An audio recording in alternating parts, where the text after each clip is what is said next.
오늘 본문에 등장하는 인물은 굉장히 유명한 사람이죠. 아마 성경의 인물 중에서 세상에 많이 알려진 사람 중에 최고로 많이 알려진 사람이 아닌가 이런 생각이 듭니다. 넌 크리스찬들도 이분을 다 아는 것 같아요. 예전에 제가 어렸을 때에 영화 포스터를 본 기억이 납니다. 삼손과 드릴라라는 영화 있었죠. 끝까지 보지는 못했습니다만은 거기에 나타나는 그 사나이는 굉장히 힘이 센 괴력의 사나이였습니다. 그러나 그 여인에게 약한 부분이 하나 있었는데 여자한테 굉장히 약한 것 같습니다. 많은 남자들이 그런데 저도 여자한테 약한 것 같아요. 특별히 우리 집사람한테 약하게 사는 그런 남편인 것 같은데 여러분들 중에도 아마 다른 여자는 몰라도 부인에게 약한 분이 이 자리에 많이 있을 것 같습니다. 여인에게 꼼짝 못하던 이 사람, 어떻게 보면 굉장히 어리석은 모습으로 인생을 산 그런 사나이입니다. 20년이라는 긴 세월을 그 사람에게 주어졌던 엄청난 가능성을 제대로 써보지도 못하고 인생을 실패로 끝내야 했던 비운의 주인공, 그게 바로 삼손의 모습입니다.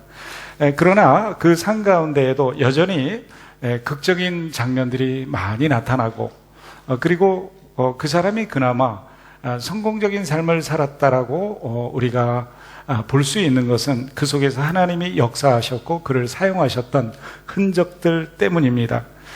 여러 가지 성공의 조건과 기회들을 모두 놓치고 그만 아쉽고 안타깝게 실패한 인생을 살았던 한 예가 바로 삼손의 경우가 아닌가 이렇게 생각이 됩니다.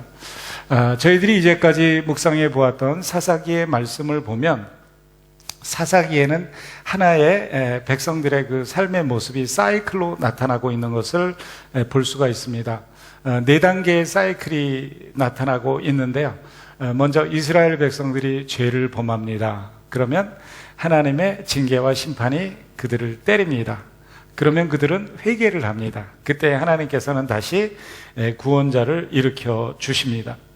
이게 이제 이 사사기에 나타나는 하나의 사이클이고, 그리고 그것은 우리들의 삶의 모습을 조명해주는 하나의 틀이라고 볼 수가 있습니다. 저희들이 그렇죠. 하나님 앞에 죄악된 삶을 살아갑니다. 그러면 하나님께서 우리의 삶을 만지시는 징계를 경험하게 됩니다. 그때 우리들은 아프기 때문에 하나님 앞에 다시 기도하면서 회개를 하게 됩니다. 그러면 하나님께서는 긍휼을 베푸셔서 다시 구원해 주시고 은혜 속으로 안아주시는 그런 모습을 경험하는 것, 이것이 바로 우리들의 삶의 모습이 아닌가 그렇게 생각이 됩니다. 그런데 이렇게 계속해서 똑같은 사이클로 이어지던 이 사사기의 말씀이 오늘 삼손의 이야기에 와서는 약간 다르게 전개되는 것을 볼 수가 있습니다. 이 4가지 틀 중에서 하나가 생략되어져 있는 이런 모습으로 기록이 되고 있습니다. 그게 뭐냐면 죄악이 있고요. 그리고 나서 하나님의 징계가 있습니다. 그런데 여기에서 하나 빠진 게 그 다음 단계인데 하나님의 징계가 임할 때 외쳐 부르짖으면서 하나님 앞에 회개하는 모습이 나타나고 있지 않습니다. 다른 모든 곳에서는 이제까지 묵상했던 사사들의 그 삶을 보면 이스라엘이 이제 징계를 받고 심판 가운데 있을 때에 이스라엘 자손이 여호와께 기도합니다. 그것을 여호와께 부르짖음에 이렇게 표현을 합니다. 그러면 그때에 하나님께서 사사라는 구원자를 일으키셔서 이스라엘 백성을 다시 구원하시고 그를 은혜 가운데 품어주시는 이런 모습, 이게 사사기의 사이클인데 오늘 본문에서는 이 회개라는 단계가 빠져 있는 것을 볼 수가 있습니다.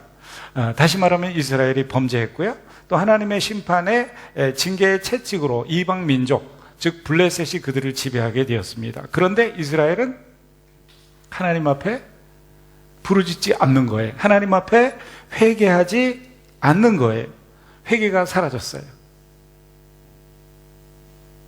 왜 그럴까요? 정말 어떻게 이렇게 되었을까? 이제 저희들이 요 앞전에 묵상했던 사사의 이름이 뭐죠? 입다라는 사람이에요. 그런데 입다 사사 이후에 이스라엘에게는 평화가 임합니다. 그래서 30년이라는 긴 시간을 평안 가운데 보내게 됩니다. 어떤 분이 그런 이야기를 했어요. 고난을 견뎌내는 사람은 많아도 번영을 견디는 사람은 많지 않습니다. 무슨 얘기를 하는 것이죠? 평화 속에 사실은 영적인 함정이 있다는 것을 이야기를 하는 거예요. 번영은 축복이지만 번영이 유혹이 될 수 있다는 것을 이야기를 하는 거예요. 번영과 평화는 우리에게 좋은 것을 날라다 주지만 동시에 그것이 죄악의 입구일 수가 있다는 것을 경고적으로 알려주는 말씀입니다. 그런 경우가 되면 안주하게 됩니다. 그리고 죄를 달콤하게 여기게 되고요. 그리고는 그만 그것에 빠져들게 됩니다. 그러나 여기에서 그럼에도 불구하고 변하지 않고 실행되는 것이 있는데 그게 바로 하나님의 징계, 하나님의 심판이에요. 그런데 여기에서 문제가 되는 것은 뭐냐면 죄에 깊이 빠져있는 사람들은 그 문제를 파악하고 있지 못하다는 거예요. 자기가 얼마나 지금 심각한 상태에 있는지 문제가 무엇인지를 파악하지 못하고 있는 거예요. 그래서 징계와 고난의 원인을 파악하는데 실패하는 거예요. 그러다 보니까 회개하지 않아요. 여러분, 회개의 기능이 마비되면 어떤 결과가 이루어지는지 아십니까? 그러면 축복의 회복이 불가능해지는 거예요. 축복의 회복이 불가능해져요. 죄 속에서 살아가면서 그것을 당연한 것으로 여기는 거예요. 그리고는 자기가 지금 압제 가운데 살아가고 있고 정말로 하나님이 주신 최고의 축복을 누리지 못하는 그저 그렇고 그런 상태에 있는데도 불구하고 그것을 당연히 여기는 거예요. 그러면서 초라한 현실을 끌어안고 안주하는 거예요. 더 좋은 것, 더 큰 것, 더 멋진 것 누릴 수 있음에도 불구하고 그런 큰 축복 자기하고 상관없는 줄 알아요. 자기에게 주어질 그 미래의 성공 자기하고 별로 관계가 없는 줄로 알아요. 자기가 성취할 수 있는 더 큰 것들을 성취하려고 도전하지 않아요. 이것은 내 것이 아니겠거니 하고 나와 상관없는 것처럼 위축된 삶을 살아가면서 초라한 곳에 머물러 있는데 자기가 초라한 곳에 있는 줄을 모르는 거예요. 정말 불행한 거 아니에요? 그들 속에는 지금 하나님이 주실 수 있는 좋은 것들이 엄청나게 준비되어 있는데 이분들은 그것을 받아 누릴 생각이 전혀 없는 거예요. 그리고 그것을 어떻게 받아 누리는지도 모르는 거예요. 오늘 이 본문에 보면 당시의 이스라엘의 상황이 그렇습니다. 그리고 이런 것들은 때때로 바로 우리의 모습이에요. 그래서 우리는 적당히 그저 그런 삶에 안주를 합니다. 그러다 보면 적당히 죄를 짓고 그 죄가 그렇게 심각한 줄을 알지를 못해요. 그러다 보니까 우리에게 회개를 할 생각이 생기지를 않는 거예요. 그래서 하나님께서 정말 우리에게 주실 수 있는 큰 것들을 우리는 누리지를 못하는 거예요. 자, 그렇다면 이러한 이스라엘 속에 소망은 어디에 있습니까? 우리의 삶이 만약에 이런 정도라면 우리에게 소망은 어디에 있습니까? 오늘 본문에서 보여주는 것은 이러한 이스라엘 속에는 소망이 없다는 것을 이야기를 해주는 거예요. 이러한 우리 속에는 소망이 없다는 것을 이야기를 해주는 거예요. 그러면서 하나님께서 말씀하시는 것은 뭐냐면 그럼에도 불구하고 하나님은 여전히 이스라엘을 사랑하신다는 거예요. 하나님께서는 이스라엘을 주목해서 보고 계시다는 거예요. 하나님은 그러한 이스라엘에게도 구원의 소망을 주시고 그리고 그들을 축복하실 계획을 그대로 진행하고 계시다는 것을 저희한테 오늘 본문을 통해서 보여주는 거예요. 하나님께서 말씀하셨어요. 우리가 아직 죄인 되었을 때 우리 하나님께서는 우리의 구원의 소망이신 예수 그리스도를 준비해 주셔요. 아무도 예수 그리스도를 보내달라고 우리가 외치지 않았어요. 그러나 하나님은 하나님의 축복의 계획을 여전히 변함없이 진행하시고 계시고 우리 속에서 그것을 실행하고 계시다는 거예요. 그래서 요한일서에 보면 요한 사도가 4장 17절에서 그런 이야기를 합니다. 그가 먼저 우리를 사랑하셨다라고 말을 해요. 여러분, 사랑에 대해서 한번 생각해 보세요. 누구를 쫓아다녀요? 사랑하기 때문에. 제가 이렇게 보면은요, 더 사랑하는 사람이 덜 사랑하는 사람을 쫓아다녀요. 저 여자는 나를 싫어하는데 나는 저 여자 없이는 못 살아요. 그러면 어떻게? 죽어라 하고 쫓아다니는 거예요. 그 여자애는 저 남자 없이는 못 살 것 같아. 근데 저 남자애는 이 여자한테 별로야. 그래도 불구하고 이 여자애는 저 남자 주변을 맴맴 도는 거예요.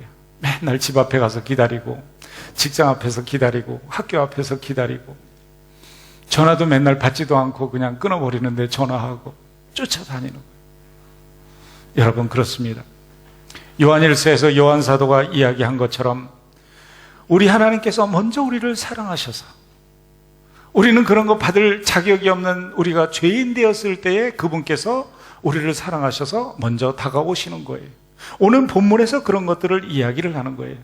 이스라엘은 죄악 중에서 평안을 누리면서 그저 그렇게 안주하고 있고 하나님 앞에 회개조차 하지 않는 그 상황 속에서도 하나님께서는 이스라엘을 향해서 그 사랑이 식지 아니하고 여전히 다가가고 계신 거예요. 이러한 것들은 성경 속에 많이 나타나죠. 오늘 이 본문을 보면 이런 이 하나님의 사랑의 여정을 드라마 속에서 저희들한테 보여주면서 그 드라마의 주인공으로 두 사람을 등장시키고 있어요. 나중에 등장할 진짜 주인공은 삼손이지만 오늘 본문에 등장하는 주인공 역할을 하는 사람은 마노아와 그의 아내, 이 두 사람이에요. 이 두 사람에 대해서 특징을 이야기하는데 이 두 사람은 단지파, 소라라는 곳에 살았다라고 이야기를 해요.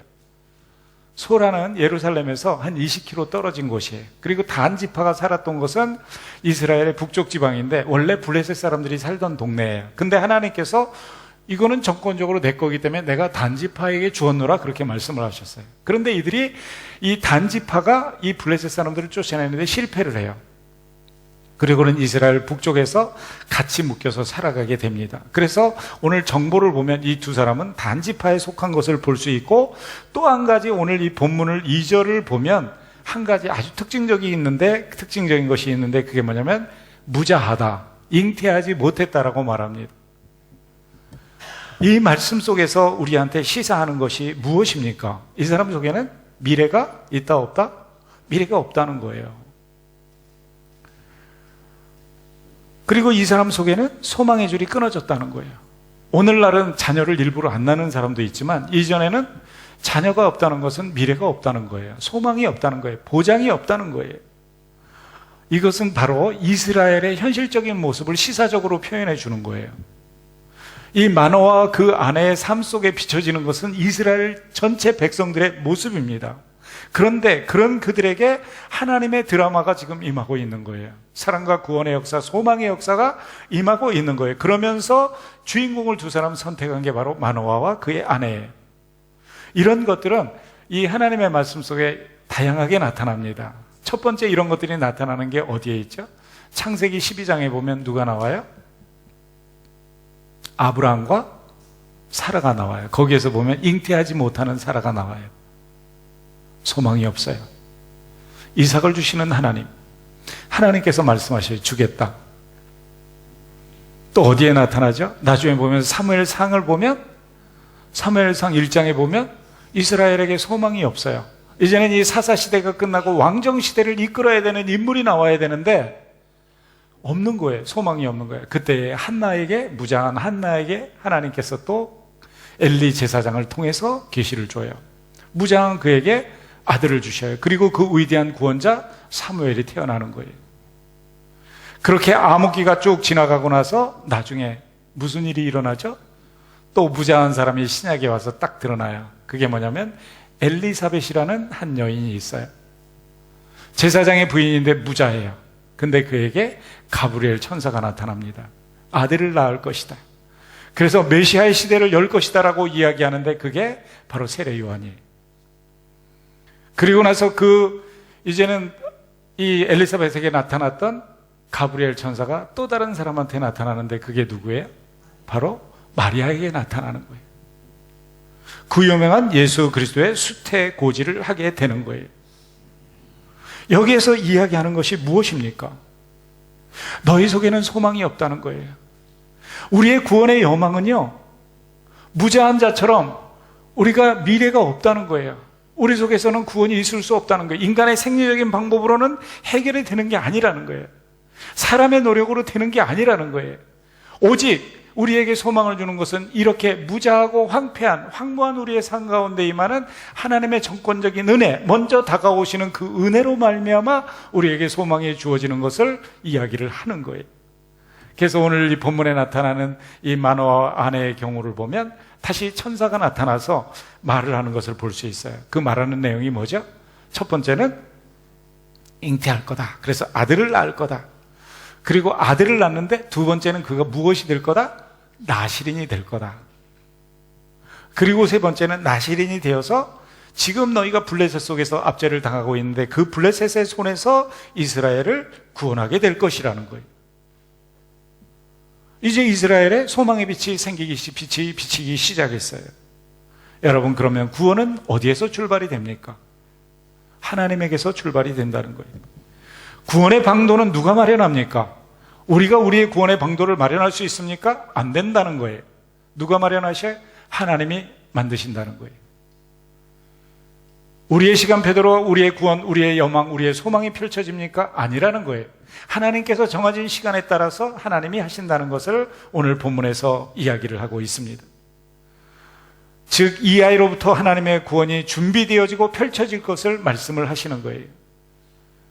이때 하나님의 구원의 소망은 펼쳐지기 시작하는 거예요. 열리기 시작하는 거예요. 이런 것들을 성경에서는 수없이 보여줍니다. 모세가 그랬죠. 말씀드린 사무엘이 그랬죠. 그리고 오늘 본문에 나타나기 전에 사사들을 일으킬 때마다 하나님께서는 그렇게 하셨어요. 이 모든 것은 결국 올 인류를 구원하실 누구의 탄생을 예고하는 거죠? 우리 주 예수 그리스도의 탄생을 예고하는 거예요. 이렇게 이름 없는 한 여인으로부터 하나님의 역사가 시작이 되는 거예요. 이름 없는 한 시골 처녀에게 천사 가브리엘이 나타나서 이야기를 합니다.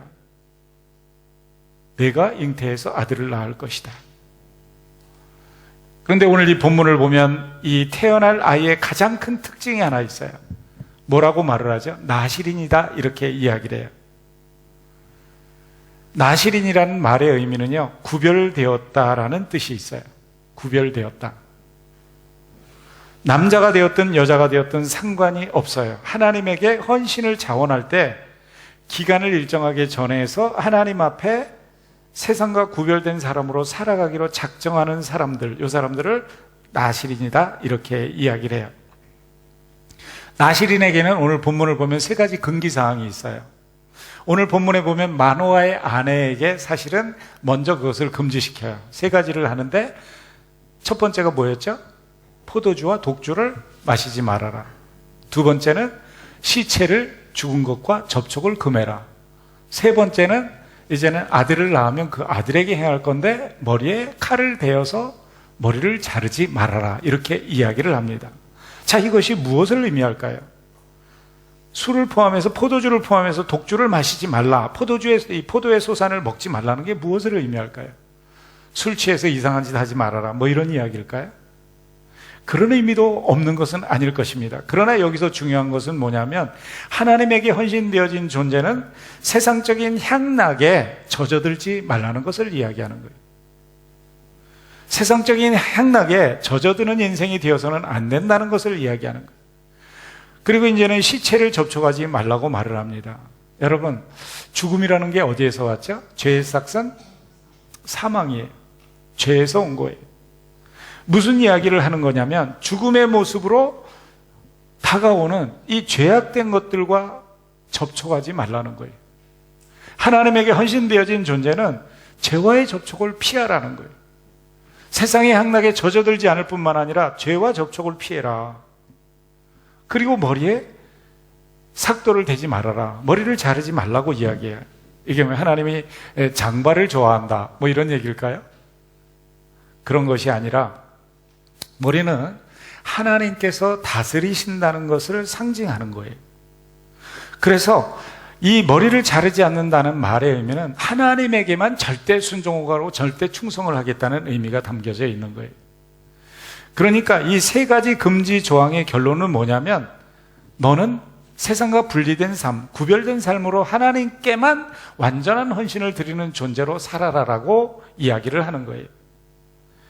그런데 오늘 본문에서 이 삼손에게 요구하시는 그 나실인의 삶의 특징이 하나가 있어요. 다른 것하고 다르게. 제가 아까 말씀드릴 때 나실인으로 헌신을 할 때에는 남자가 되었든 여자가 되었든 일정한 기간 동안 구별되어서 하나님께 헌신하는 삶의 모습, 이것을 나실인의 삶이다 이렇게 이야기를 하는데, 오늘 이 본문에 보면 7절에 뭐라고 이야기를 해요? 태에서부터 죽는 날까지. 그러니까 삼손은 평생 하나님 앞에 헌신되어진 존재예요. 일부만 그런 것이 아니라 평생 하나님 앞에 헌신되어진 존재인 것을 이야기를 합니다. 그런데 이 천사가 지금 누구한테 나타나서 이 말을 하는 거예요? 마노아입니까? 아니면 그의 아내입니까? 예, 그의 아내한테 나타났어요. 아기를 가질 사람이 아마 아내이기 때문에 그런 것 같아요. 하나님의 은혜가 임한 거죠. 근데 여기서 중요한 게 있어요. 회개하지 않아도, 죄악 가운데 있어도, 하나님에게 먼저 구하지 않아도 하나님께서는 그 죄의 자리를 뚫고 들어와서 하나님의 은혜를 주시기를 기뻐하시는 거예요. 우리가 정말 너무 지쳐서 하나님 앞에 기도도 못하고 회개도 못하고 하나님 앞에 하나님의 백성처럼 살지 못해도 하나님은 여전히 우리를 축복하시기를 기뻐하신다, 안 하신다? 기뻐하셔요. 여러분, 이거를 믿는 게 믿음이에요. 그리고 그렇게 믿어야 맞는 거예요. 그런데 그러면 뭐 아무 죄나 지어도 된다? 그런 이야기는 아니에요. 죄를 지으면 또 어떻게, 아까 4가지 사이클을 말씀드렸죠. 반드시 징계를 하셔요. 징계를 통해서 그 그릇을 깨끗하게 만드시고 다시 하나님의 은혜가 임하는 거예요. 그래서 우리가 미련하지 않은 영적인 사람이라면 그런 징계를 받지 않고 누리는 게 더 좋은 거죠. 실컷 두드려 맞고 간증거리가 너무 많은 삶을 사시면 곤란해요. 교통사고가 나가지고 다리가 부러지고 머리가 깨졌는데 간신히 살았습니다. 하나님의 은혜입니다. 이런 간증거리가 여러분에게 없기를 예수님의 이름으로 축원합니다. 아멘 안 하시는 분은 그런 것이 있기를 원하시는 거예요? 간증거리가 많은 삶은 좋지 않아요. 일상이 그저 감사의 조건으로 가득 차 있는 게 좋지요. 극적인 간증거리가 너무 많아서 무슨 정말 곤란한 병에서 회복이 되어가지고 나와서 막 간증하면 왜 하나님은 나한테 저런 은혜를 주지 않으실까 이러는 분이 계신데, 그거 곤란한 거예요. 그런 은혜는 간구하지 않으시는 여러분이 되시기를 바랍니다.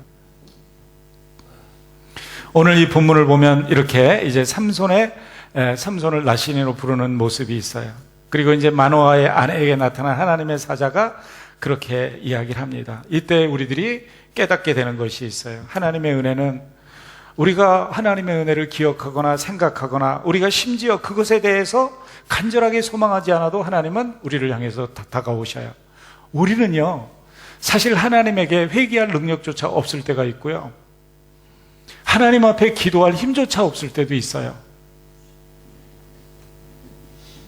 우리는 왜 그러냐면 신학적으로 말할 때 전적으로 타락한 존재이기 때문에 그런 거예요. 전적으로 타락한 이 total depravity라는 게 있어요. 완전히 타락한 존재이기 때문에 아무것도 할 수 없어요. 이스라엘 백성의 삶의 모습이 그래요. 근데 여기에서 구원의 소망과 여망과 우리의 미래가 열리는 것은 그것을 뚫고 들어오는 이 resist of grace라고 말하는 하나님의 저항할 수 없는 은혜 때문에 그런 거예요. 이 하나님의 저항할 수 없는 은혜가, 거부할 수 없는 불가항력적인 은혜가 지금 오늘 본문에서 이 마노아의 아내를 통해서 이스라엘에게 임하고 있는 모습을 보여줍니다. 인류가 죄악 가운데 잠들어 있을 때, 내가 지금 죄악 가운데 있는 줄도 모를 때에 하나님께서는 마리아에게 나타나시고 이제는 예수 그리스도를 보내주실 것을 약속을 하시는 거예요. 나를 찾아오는 이 은혜, 내 영혼을 두드리는 이 은혜, 이때 우리가 하는 일은 딱 한 가지예요. 요한계시록 3장 20절에서 이야기하는 대로 볼지어다 내가 문 밖에 서서 두드리노니 네가 문을 열면 내가 네게로 들어가서 내가 너와 더불어 먹고 마시는, 내가 내 인생을 끌고 가는 그런 삶을 살게 된다고 말을 합니다. 이때 우리가 해야 되는 딱 한 가지 일은 하나님의 은혜가 임할 때 마음문을 여는 거예요. 오늘 본문에 보면 그런 것들을 보여주는 것을 볼 수가 있어요. 마노아가 아내로부터 그 이야기를 들었습니다. 7절에서 이야기를 하죠. 어떤 천사가 나타나서 저한테 얘기를 아들 낳을 거라고, 잉태할 거라고 이야기를 했습니다. 그리고 그를 나실인으로 드리라고 이야기를 했습니다. 그렇게 이야기를 했더니 8절에 마노아가 어떻게 여호와께 기도를 합니다. 여러분, 여기에서 이 부부의 특징을 저희들이 좀 볼 수가 있는데요. 여러분들이 이런 부부가 되시기를 바랍니다. 부부가 영적인 이야기를 같이 하시는 분 계세요? 신앙에 대해서 진지하게. 우리 좀 이렇게 믿어야 되지 않아? 우리 하나님 믿으려면 정말 이렇게 해야 되지 않아? 하나님 뜻대로 살려면 이렇게 해야 되는 건 맞지 않아? 당신 하나님 앞에 기도했는데 하나님께서 어떤 감동을 주셔? 나한테는 하나님이 이런 말씀을 하시는 것 같은데 당신은 어떻게 생각해? 우리 이거 놓고 기도할까? 여러분들이 그런 부부가 되시기를 예수님의 이름으로 축원합니다. 오늘 이 본문에서 보면은요, 참 놀라운 일이에요. 이 당시에 이스라엘 사람들은 다 어떻다고 그랬죠? 어둠의 시기 속에서 하나님을 찾는 사람이 하나도 없었고 아무도 회개하지 않는 그런 시대였어요. 그런데 이 부부는 하나님 앞에 깨어 있는 거예요. 그래서 아내가 경험한 영적인 것들을 남편에게 이야기할 수 있고, 남편은 그거를 듣고 그게 그런가 하여 하나님 앞에 기도하는 그런 부부예요. 얼마나 멋있습니까? 여러분들 돈 얘기는 같이 하죠. 자녀 얘기는 같이 하죠. 그렇지만 영적인 이야기, 우리 예배 태도가 이래서 돼? 여보, 우리 좀 오늘만큼은 10분 전에 가서 좀 기도하면서 하자. 주부에 창피하게 예배 일찍으로, 사실 부끄러운 거 아니에요, 그거.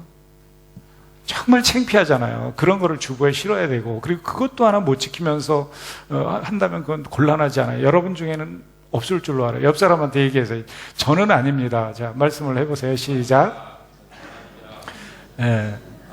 찬양팀은 1시간 전에 2시간 전에 오시니까 그럴 수가 없죠. 여러분, 이렇게 영적인 공감대를 가지고 함께 나눌 수 있는 거, 여러분 이 당시가 어떠냐면 이 사사기 전체를 이 요약하는 딱 이스라엘의 영성 한마디, 영성을 요약하는 한마디가 있어요. 그게 뭐냐면 당시 사람들은 모두가 자기 소견에 옳은 대로 살아가던 시절이에요. 자기 소견에 옳은 대로 살아가던 시절인데 이 부부는 어떻게 해요? 지금 영적인 거를 놓고 하나님의 뜻을 놓고 기도하는 사람들로 살아가고 있어요. 얼마나 멋집니까? 거기다가 이 두 사람은 서로 영적으로 신뢰하는 사이인 거예요. 그래서 영적인 고민과 사건을 서로 이야기할 수 있는 관계, 영적인 신뢰가 서로 나누어지는 관계, 얼마나 멋있습니까? 저는 여러분이 이런 부부가 되시면 모든 것에서 승리할 줄로 믿습니다. 여러분의 가정의 분위기가 변화될 줄로 믿어요. 그리고 사실 그렇게 됩니다. 마노아가 이제 하나님 앞에 기도를 시작했습니다. 8절이에요. 그런데 놀라운 것이요, 9절에 보면 하나님께서 마노아의 목소리를 들었다고 얘기해요. 우리 하나님께서는 말씀하시는 하나님이에요. 그래서 태초에 말씀이 계셨고요, 그 말씀이 꾸준하게 우리의 마음문을 두드립니다. 그뿐만 아니라 하나님께서는 또 우리가 이야기하는 것을 들으셔요. 기도를 들으시는 하나님이에요. 오늘 이 본문을 보면 영적으로 뭔가 궁금해요. 아직 석연치 않아요. 그때 마노아가 하는 일은 기도예요. 여러분, 영적으로 석연치 않으면 어떤 분들은 그래요. 믿을 수 없어. 그래가지고 돌아서시더라고요. 어리석은 거예요. 그런 일이 있을 때는 어떻게 하면 돼요? 오늘 보면 정답대로 보면 기도하는 거예요. 그럼 하나님이 말씀을 해주시는 거죠. 하나님의 뜻과 계획을 알고 싶습니까? 기도하십시오. 그리고 부부가 영적으로 하나가 되십시오. 오늘 이 본문을 보면 이렇게 기도를 했는데 참 재밌는 게 있어요. 그게 뭐냐면 마노아가 기도를 했는데 이 천사가 또 누구한테 나타나요? 마노아의 아내한테 나타나는 거예요. 왜 그럴까 제가 생각해 봤는데, 하나님께서 이 천사를 보낼 때 마리아한테 보내고 요셉한테 나중에 보내고 그래서 여자를 편애하시나 보다 이런 생각을 했는데, 그게 아니라 제가 생각할 때는 아기를 진짜 낳아야 되고 임신하고 9개월 동안 돌아다녀야 되는 건 부인이기 때문에 그런 것 같아요. 제 해석이 맞는지 틀리는지는 잘 모르겠어요. 근데 어쨌거나 오늘 이 본문을 보면 마누아의 아내에게 나타납니다. 그래서 마누아의 아내가 밭에서 있다가 깜짝 놀라가지고 다시 자기 남편한테 달려가는 거예요. 오늘 10절에 나타납니다. 여인이 급히 달려가서 그 남편한테 말합니다. 와서 보세요. 이전에 나타났던 그분이 나한테 다시 나타났어요. 라고 이야기를 합니다. 마누아가 일어나서 이제 아내를 따라서 그 사람한테 갑니다. 그리고는 그분에게 이야기를 합니다. 당신이 이 여인에게 말씀하신 그 사람입니까? 내 아내에게 말한 그 사람입니까? 내가 그 사람이다 라고 이야기합니다. 여러분, 그때 마누아가 말합니다. 12절에 당신의 말씀대로 되기를 원합니다. 그런데 이 아이를 어떻게 기르고 우리가 그 아이한테 어떻게 행하기를 원하십니까? 라고 묻습니다. 여러분, 여러분의 자녀를 놓고 하나님께 이렇게 물어보신 적 있으십니까? 제가 수요 예배 때 그런 말씀을 드렸어요. 자녀들을 놓고 이렇게 가르칠 때에 그 국가마다 차이가 좀 있다고 그래요. 제가 읽은 글에서는 세 나라를 이야기를 하는데요. 첫째는 일본이에요. 일본 사람들은 자녀들한테 가르칠 때 무릎을 꿇려놓고 그렇게 가르친대요. 너희들은 남에게 언어로나 행동으로 폐가 되는 행동을 하지 말아라. 일본 사람들은 그렇게 가르친대요. 미국 사람들은 아이들한테 가르치기를 너희는 다른 사람에게 유익이 되고 사회에 공헌하는 사람이 되도록 해라. 이렇게 가르친대요. 한국 사람들은 어떻게 가르칠까요? 어디 가서 손해보지 말고 지지 말고 들어와. 이렇게 가르친대요. 그래서 제가 생각을 해봤어요. 정말 그런가? 창피한데 정말이더라고요. 저도 그렇게 한 부분이 있더라고요. 제가 계속해서 우리 아들한테 푸시했던 거는 말로 직접 한 적은 없어요. 근데 언제든지 너는 돼야 돼요. 안 되면 난 기분이 나쁘니까. 그리고 우리 가문은 별 볼 일도 없으면서 우리 정씨 가문엔 그런 거 있지도 않아. 뭐 이렇게 이야기를 하고요. 정말 못된 부모였어요. 부끄러워요. 그런데 이 세 가지 다 저는 옳다고 말하는 게 아니에요. 물론 좋은 점도 있고 나쁜 점도 있어요. 우리 한민족들은 눌려서 살아서 그런지 몰라요. 가난하게 살아서 그런지 몰라요. 자녀들도 이기적으로 가르쳐요. 그러다 보니까 인물이 못 되는 거예요. 인물이라는 게 뭐 꼭 지위적인 인물입니까? 타인을 생각할 줄 알고 폭넓게 인격적으로 살아가는 게 인물이 아닙니까? 오늘 본문을 보면 이 세 가지 나라가 주장하는 것보다 더 중요한 것들을 이야기합니다. 그게 뭐냐면 하나님 앞에 말씀대로 되기를 원합니다. 이 말은 뭐냐면 당신이 지금 내 아내에게 이야기한 것처럼 정말 우리 아들을 얻고 싶습니다. 이야기를 하는 거고요. 근데 이 아들을 낳으면 어떻게 우리가 그를 기르고 행하오리까? 이렇게 얘기를 해요. 이 말은 뭐죠? 생명을 주는 당신의 뜻대로, 하나님의 뜻대로 내가 이 자녀를 기르겠다는 믿음의 표시를 하는 거예요. 성공하는 자녀를 만들거나 세상에서 뛰어난 자녀를 만드는 게 아니라 그 생명을 주시고 아들을 허락하신 당신의 뜻대로 내가 이 아들을 키우겠습니다라는 신앙 고백을 하는 거예요. 태어나기 전부터 기도하면서 키우는 거죠. 오늘 본문을 보면서 생각을 하게 됩니다. 자녀를 줄 때 이런 기도를 해야 되겠구나. 하나님 생명을 주신 거 너무 감사한데 이 자녀 태어나면 어떻게 키우기를 원하시고 어떻게 그 자녀에게 행하기를 원하십니까? 이게 뭐죠? 내 계획을 대신 이루는 아들이 아니고 내 꿈을 성취시켜주는 그런 딸이 아니고 하나님의 계획을 이루고 하나님의 성취를 이루는 그런 자녀로 하나님 세우고 싶은데 그게 무엇입니까? 그리고 그것을 이루기 위해서 어떻게 하시기를 원하십니까? 저는 여러분과 제가 이런 부모가 되기를 예수님의 이름으로 축원합니다. 이런 거 되기 싫으세요? 여전히 내 꿈대로 됐으면 좋겠습니까? 하나님이 그거를 지금 우리한테 보여주시는 거죠.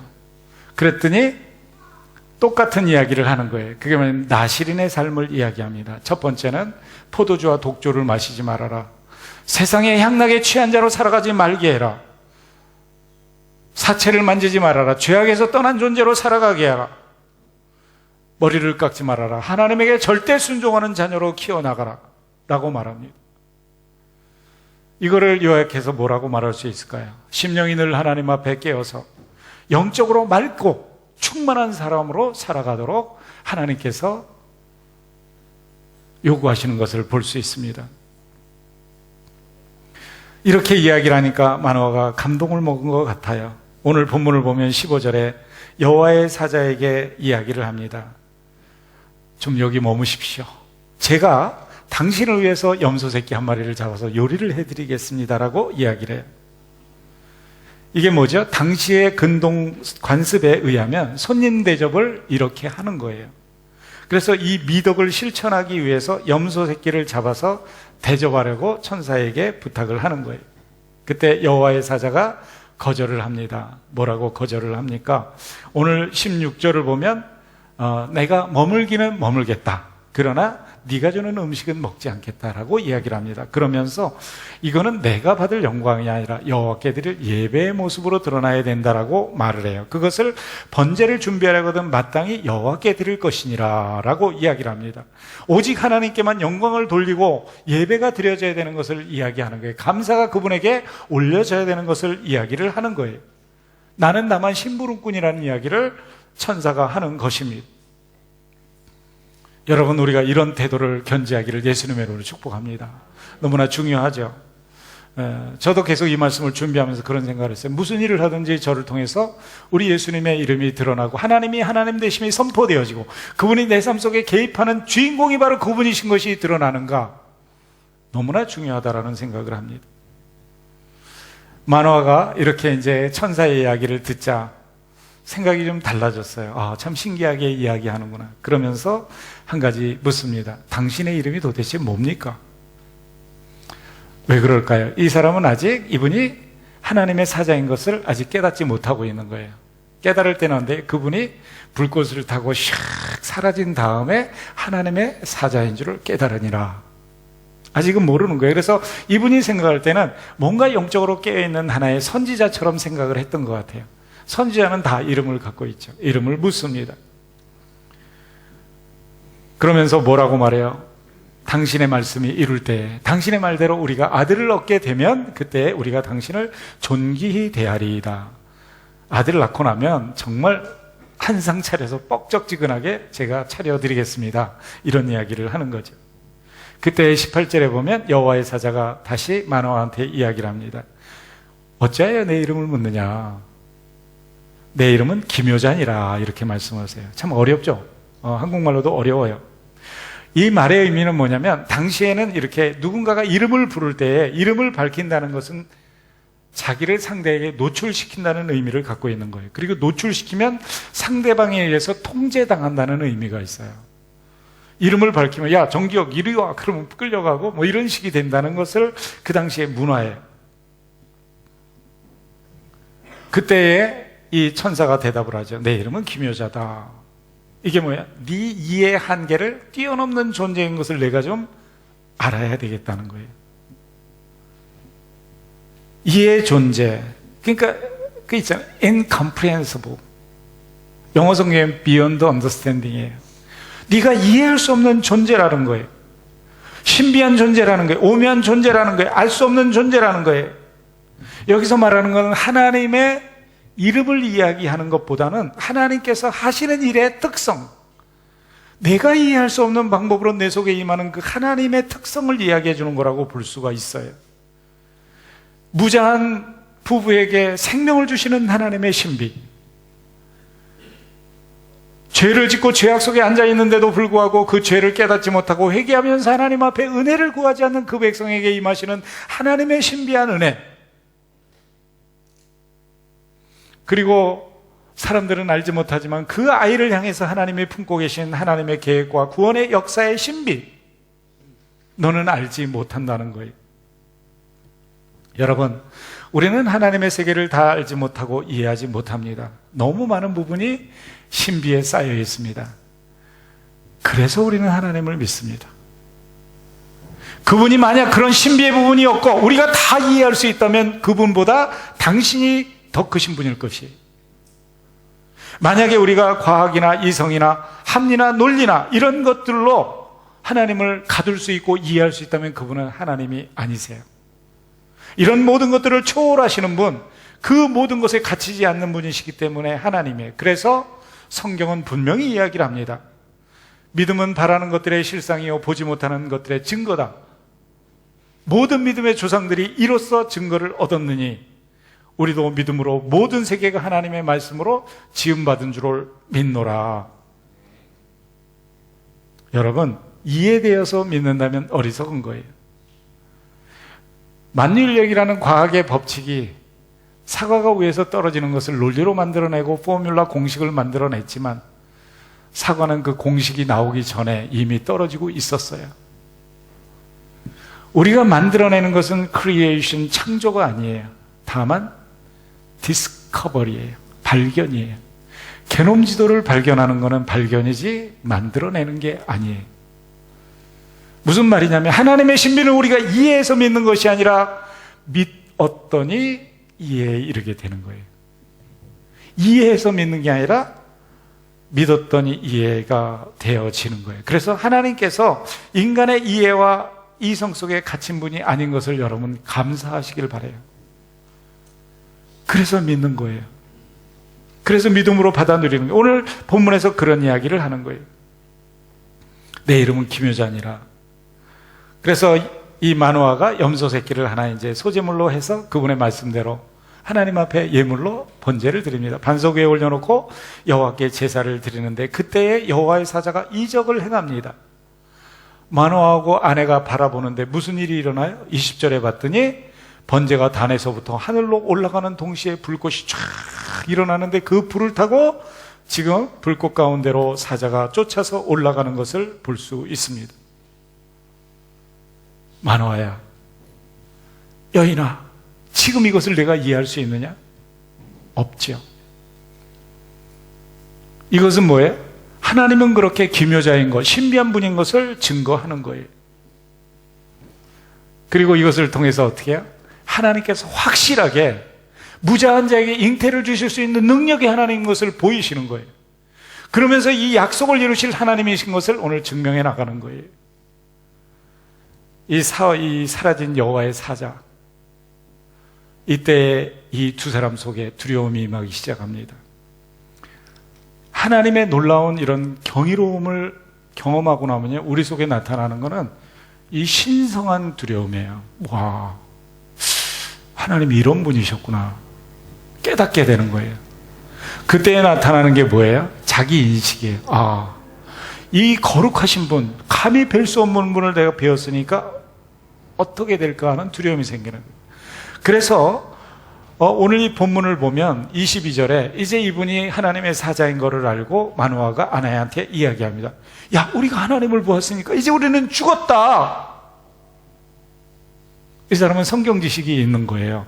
출애굽기 33장 20절에 보면 내 얼굴을 보는 자마다 다 죽게 되어 있어요. 죽었다라고 생각을 하는 거예요. 이런 영적 두려움은 중요한 거예요. 그렇게 될 때 하나님을 진짜 바르게 예배할 수가 있어요. 근데 오늘 이 본문을 보면 이 마노아의 아내가 굉장히 지혜로웠던 것 같아요. 23절을 보면 이야기를 합니다. 남편한테 이야기를 하는데 굉장히 지혜롭게 따뜻한 영적인 통찰력을 가지고 이야기를 합니다. 23절을 한번 보세요. 보면 뭐라고 말하죠? 아내가 그에게 말하기를 여호와께서 우리를 죽이려고 하셨더라면 우리 손에서 번제와 소제를 받으셨겠습니까? 이 모든 일을 보이지 아니하셨을 것이며 이제 이런 말씀도 우리에게 이르지 아니했을 거 아니겠습니까? 논리가 정연합니다. 영적인 통찰력이 있어요. 따뜻하고 온유하게 남편한테 이야기합니다. 여기에 계신 여자분들은 이런 아내들이 되시기를 예수님의 이름으로 축복합니다. 남자분들에게는 이런 아내를 만나시는 축복이 임하기를 예수님의 이름으로 축원합니다. 정말 멋진 아내와 멋진 남편 같아요. 사실 마노아의 말이 맞죠. 만약에 마노아와 그 아내를 하나님께서 죽여버린다면 삼손은 어떻게 탄생이 되나요? 소망 없는 이스라엘에게 구원 계획을 이루신다고 말씀하셨던 그 계획은 어떻게 이루어질 수 있나요? 안 되죠. 당연한 거죠. 오늘 우리들 부부 사이에 회복되고 강화되어야 하는 모습이 아마 이런 모습이 아닌가 생각이 됩니다. 영적으로 대화를 나눌 수 있는, 영적인 대화가 이루어지면요, 나머지 차원의 대화는 자연스럽게 이루어지는 거 아십니까? 하위 차원의 이야기만 하면 이웃 쪽으로 넘어가지를 못해요. 이거는 아주 성경의 원리예요. 영적인 것이 잘 이루어지면요, 이 이성적이거나 아니면 우리의 그 논리적인 것들이 이루어집니다. 물질적인 것이 이루어져요. 근데 이 밑에 차원에서 놀면 말이 안 통하는 아내가 있고 말이 안 통하는 남편이 있으면 정말 힘들죠. 정말 힘들죠. 말이 안 통하는 아내, 말이 안 통하는, 정말 답답하죠. 근데 이 위의 차원이 통하기 시작하면 나머지는 뚫려요. 영이 뚫리면 나머지는 다 뚫리는 거예요. 오늘 본문을 보면 그렇게 아주 멋진 부부의 모습이 오늘 보여집니다. 그리고 나서 마지막 24절을 보면 무슨 일이 일어나죠? 드디어 여인이 누구를 낳았어요? 아들을 낳았어요. 그랬는데 그 아들의 이름이 뭐예요? 삼손. 혹시 삼손의 뜻을 알고 계신 분? 삼손에서 나온 가방 이름도 있어요. 뭐죠? 삼손 나이트. 다 하나씩 갖고 계세요? 없으면 백신에 가서 사시길 바랍니다. 백슨이라는 가방 가게가 있어요. 저기 달링 할버에 가면.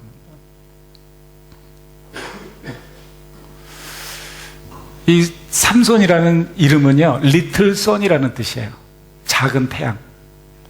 그래서 호주 사람들 영어 이름으로 써니라고 부르는 분들 있잖아요. 햇빛 비치는. 써니가 그 삼손에서 온 이름이라고 볼 수가 있습니다. 자, 하나님의 계획이 담겨져 있는 거죠. 영적인 이름이에요. 암흑기에 그 무한한 회개조차 하기를 힘들어하는 이 시대 속에 소망이 펼쳐지는 그런 이름을 짓는 것을 볼 수가 있어요. 그리고 났더니 우리 주 예수 그리스도와 비슷한 현상이 25절에 일어나요. 그게 뭐죠? 여호와의 영, 하나님의 신, 성령께서 비로소 그에게 감동하기 시작하는 거예요. 그 속에서 움직이기 시작하는 거예요. 그래서 이 삼손의 삶을 누가 컨트롤하기 시작해요? 하나님께서 컨트롤하기 시작하는 거예요. 이 아기 삼손의 탄생이 무엇을 이야기합니까? 구세주 예수 그리스도의 오심에 대한 그림자 역할을 하는 거예요. 우리는 모두 죄악 속에 있어요. 아무도 하나님을 향하여 회개의 무릎을 꿇지 않을 때 하나님께서 갈릴리 나사렛이라는 동나로 천사 가브리엘을 보내십니다. 그리고 다윗의 자손 요셉과 정혼한 처녀 마리아에게 이르기를 은혜를 받은 자여 평안할지어다. 이야기를 해요. 주께서 너와 함께 하시도다. 이해를 못해요. 어찌 이런 일이 나에게 있으리이까? 그때 다시 천사가 설명을 해줍니다. 그때 뭐라고 말해요? 말씀대로 이루어지이다 라고 이야기를 합니다. 여러분, 우리의 구원의 소망이 어디에서 언제 어떻게 출발이 됩니까? 오늘 이 본문을 살펴보면 이스라엘 백성 속에는 아까 말씀드린 대로 자기가 앉아있는 그 자리를 깨닫지 못하는 영적인 암흑기에 있어요. 그들은 하나님을 향하여 하나님 나 이 자리에서 벗어나고 싶어요. 40년 동안 우리를 지배하던 블레셋의 손에서 벗어나고 싶어요. 내 삶이 원래 이런 모습이 아니잖아요. 하나님의 백성이고 나는 가나안에 들어왔고 그곳에서 누릴 수 있는 모든 것을 누려야 되는데 진짜 좋은 것들은 블레셋 사람이 다 가져가고 나는 이렇게 초라한 인생을 살아가는데 그것이 어떤 자리인지도 모르고 하나님 앞에 울부짖지도 못해요. 회개하지도 못해 내가 무엇을 잘못했는지도 깨닫지를 못하는 거예요. 그러한 우리를 향해서 하나님께서 구원의 방도를 마련하셔요. 오늘 본문을 보면 마노아와 그 아내를 통해서 삼손을 예비하시는 거예요. 여러분 그렇습니다. 우리 속에는 구원의 소망이 없어요.